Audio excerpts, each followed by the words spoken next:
खाना बनल ही गे की गे मौगिया महरैन बनल छी हाँ खाना बनल ही गे की गे मौगिया महरैन बनल छी गे बेसी बल भेंटा काटल बौजी गे मौगिया महरैन बनल छी कहना बाप के बेटी बेलना जल्दी रोटी कहना बाप के बेटी बेलना जल्दी रोटी बेलना जल्दी रोटी हमारा के भूख लगल छै खाना बनल ही गे की गे मौगिया महरैन बनल छी गे बेसी बल भेंटा काटल बौजी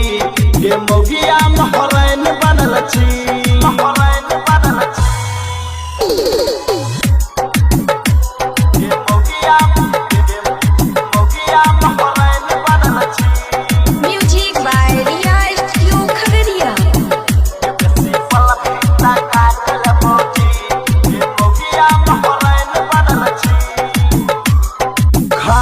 बनाबै में लाज लगे छौ गे तोरा लाज लगे छौ गे मौगी लाज लगे छौ होइते भोर हरिया का पार दुखै छौ गे तोरा जार लगे छौ गे बोखार लगे छौ अपने तहुर लेना होबी हम छियै भूखल खाना बनल ही गे की गे मौगिया महरैन बनल छी गे बेसी बल भेंटा काटल बौजी गे मौगिया महरैन बनल छी